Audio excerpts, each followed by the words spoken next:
Olá pessoal, tudo bem? Estou mais uma vez aqui para conversar com vocês um pouquinho mais sobre as experiências da minha vida. Para quem não me conhece, eu sou Erlete Fortes, autora e escritora do livro Nas Garras do Perverso. Eu vou deixar aqui na descrição do vídeo o link do livro na versão impressa e o link do livro na versão e-book para quem quiser adquirir, tá bom? Desde agora já peço para você deixar seu like, se inscrever no canal para me ajudar a transmitir a minha mensagem e para o crescimento do canal. Bom, no vídeo passado eu falei um pouquinho, de como eu caí nas garras de um abusador. E agora eu quero falar um pouquinho sobre a minha experiência, o tempo que eu estava casada com ele, o que aconteceu. Porque assim, segundo a psicologia, eles têm um modus operandi de agir, né?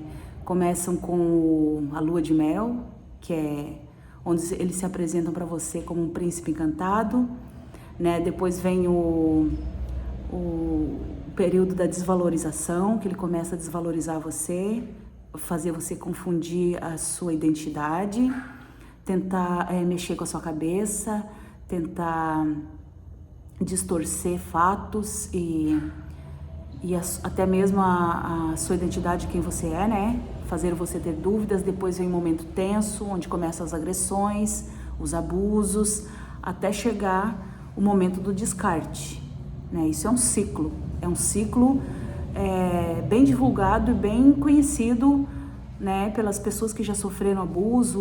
Os psicólogos também, eles já traçaram o perfil dos abusadores e é assim que funciona, o modus operandi dele. Então, o que aconteceu no meu caso, né?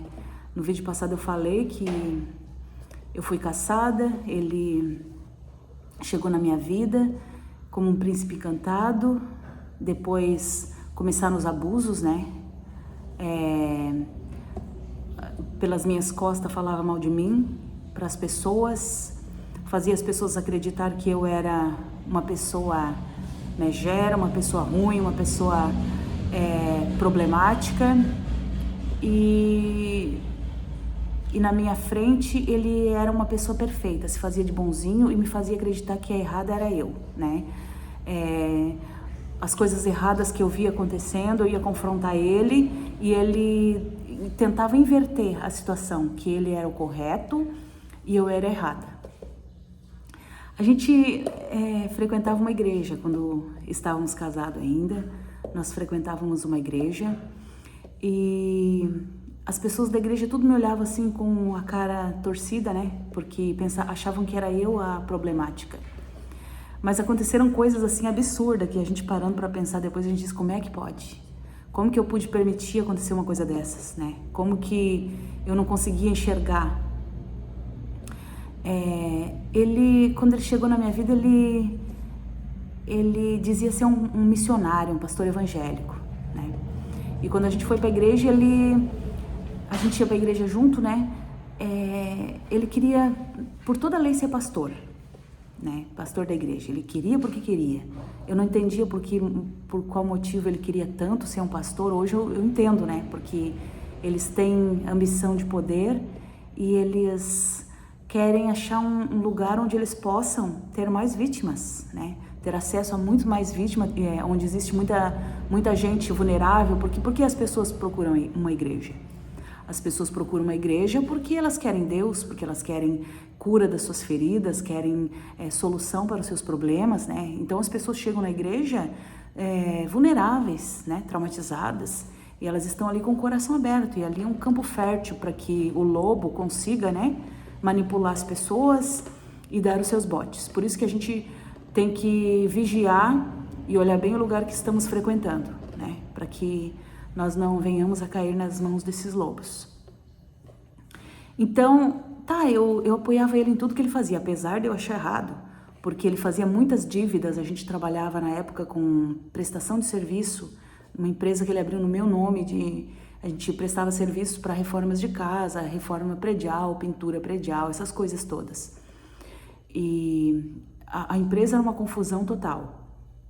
porque os funcionários estavam sempre pedindo, né, para ele pagar, porque ele não pagava os funcionários. Para mim, ele dizia que já tinha pago. Até hoje eu não sei, porque eu não voltei para perguntar para ninguém se ele pagava mesmo ou se não pagava. Mas para mim ele dizia que pagava e os rapazes queriam roubar ele. Os rapazes ficavam furiosos e cobravam ele, ameaçavam ir na justiça, tudo. E era uma confusão tamanho, sem fim. E eu achava que ele deveria resolver essas situações primeiro, antes de querer se tornar um pastor. Porque eu sempre pensei assim, não, para quem quer ser um pastor tem que ter uma vida impecável, né? A pessoa tem que estar com a vida correta. Como que eu vou transmitir para os outros? Como que eu vou ensinar aos outros aquilo que eu não vivo, né? Eu sempre pensei assim, né? Mas então tá, eu apoiei ele. E eu acho engraçado que na época os líderes que eram nossos líderes lá da igreja, eles também apoiaram ele. Disseram que ele deveria ir em busca, né, do pastoreio mesmo, tendo todos esses problemas que ele tinha com funcionário, com dívida, né? Tá, eu apoiei, eu fui junto. E daí a gente foi para uma igreja, numa cidadezinha do interior de Santa Catarina, e os problemas nunca acabavam, né? Ele continuou trabalhando em Florianópolis, dava mais ou menos uns 150, 200 quilômetros lá da onde a gente estava. Ele ia toda semana para lá e me deixava sozinha lá, nessa cidadezinha. E eu não conseguia enxergar que aquilo estava tudo errado, né? Eu que acabei pastoreando a igreja, mas foi muito bom para mim, foi uma experiência muito boa, porque eu estava com o coração aberto e eu estava fazendo de todo o meu coração a obra do Senhor. Eu sempre fiz de todo o meu coração, sempre amei a obra do Pai. E só que a atitude dele era totalmente errada e as pessoas percebiam isso, sabe? Só que ele conseguia convencer as pessoas que a errada era eu. Depois a gente acabou indo para uma outra cidade, porque ele foi expulso de lá de onde a gente estava por problemas, né, que aconteceu. Não quero entrar em detalhes aqui, mas eu fico impressionada assim, ó, que é impressionante como ele tinha, parece um dom de sempre se meter em confusão, se meter em problemas. Sempre tinha alguma confusão em tudo que ele fazia, sabe? Eu já ficava apreensiva, assim, ansiosa, com o coração na mão, porque eu sabia que o que ele ia fazer. Chegou um tempo, né? Porque a gente ficou casado 6 anos. Eu levei essa situação 6 anos. Mas chegou um tempo que eu já ficava esperando, meu Deus, o que será que vai acontecer, né? Porque eu já sabia que ia dar ruim alguma coisa quando ele se envolvia. E a gente veio para uma outra cidade, cheguei lá, encontrei um líder que também era narcisista. Aquele lá era o pior de todos. O líder lá do campo, né, ele era narcisista grandioso. Ele é um narcisista grandioso. Tanto é que ele foi expulso depois da igreja e todo mundo que frequentava aquela igreja lá sabe que ele é um narcisista oculto. Oculto não, grandioso, narcisista grandioso. O grandioso é aquele que não se camufla, é aquele que, eu sou o máximo, ninguém mais é, só eu sou, né? E tudo tem que girar em torno dele. E tudo tem que ser em função dele. E ele precisa de muitas pessoas para ser manipulada por ele o tempo inteiro. E nós chegamos ao fundo do poço de uma situação assim, nós estávamos pastoreando uma igreja, mesmo assim ele se envolveu com pessoas erradas, sabe? Ele se envolveu com pessoas erradas. Ele comprou uma caminhonete. Ele gostava assim de estar sempre comprando caminhonete. Ele gostava muito assim de ter um padrão de vida que não era o padrão. Até teve um tempo que a gente ganhou muito dinheiro junto. Eu peguei firme junto com ele. Eu me esforçava muito por aquele relacionamento dar certo. Eu me doava muito, sabe? E a gente conseguiu até levar. Só que assim não fluía porque ele não era honesto. Ele era tipo assim um trambiqueiro, sabe? Alguém que enrolava os outros, não pagava. Esse tipo de confusão, sabe? Estava sempre envolvido. Por isso que nunca dava certo os trabalhos. Às vezes a gente conseguia bons contratos, acabava perdendo. Nós acabamos perdendo um contrato muito grande que a gente pegou num prédio lá em Florianópolis, na beira-mar, e os funcionários acabaram tirando de nós esse prédio porque Porque ele não parava lá, né? Ele entregou nas mãos dos funcionários e eles pintavam e bordavam lá. Não levava nada a sério, só queria pegar o dinheiro. E gostava de ostentar. Uma vida de alto nível, assim.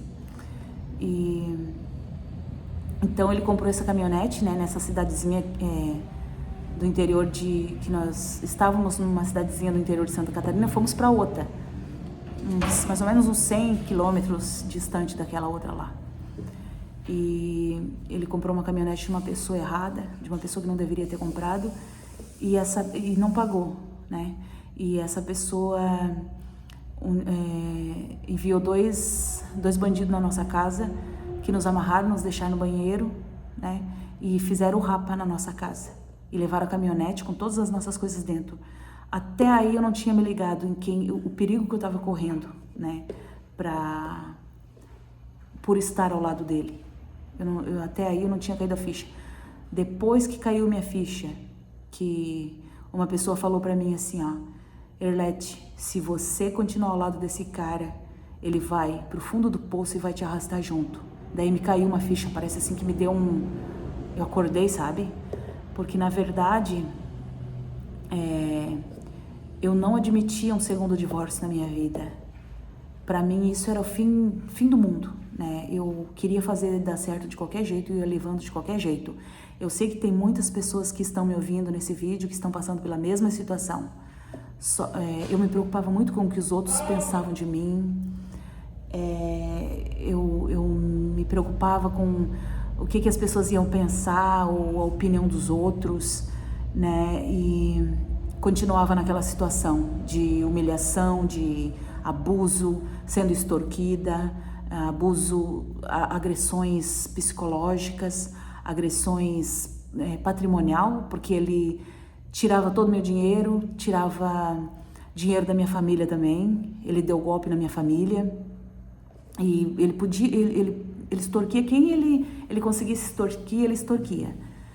Então, depois que me caiu a ficha, eu decidi vir embora para casa da minha família. Eu vim num estado extremo de depressão, completamente destruída emocionalmente, até fisicamente, porque eu já estava doente.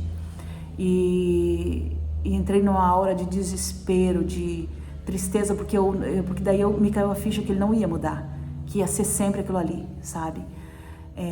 Mas essa história fica para um outro vídeo, tá bom? Hoje eu contei um pouco da minha experiência aqui, muito superficialmente, tá? Sem contar detalhes. Se eu fosse parar aqui para contar detalhes para vocês, eu ia ficar 2 horas falando. Então eu contei, assim, dei um apanhado geral, tá, do que aconteceu. E no próximo vídeo eu estarei contando a experiência que eu tive depois quando eu me separei dele, tá bom? Agradeço você por assistir este vídeo. Eu vou deixar aqui na descrição do vídeo o link do meu livro impresso e do livro na versão e-book, se você quiser adquirir, tá? Para conhecer a minha história e também para ajudar outras pessoas. Se você conhece alguém que está sofrendo abuso ou já sofreu, pode indicar esse livro também, porque esse livro tem um propósito de ajudar as pessoas a se libertar e a curar as pessoas que já passaram por essa situação, tá bom? Deixe seu like, deixe aqui seu comentário, tá bom? Um grande abraço, um beijo no coração e até o próximo vídeo.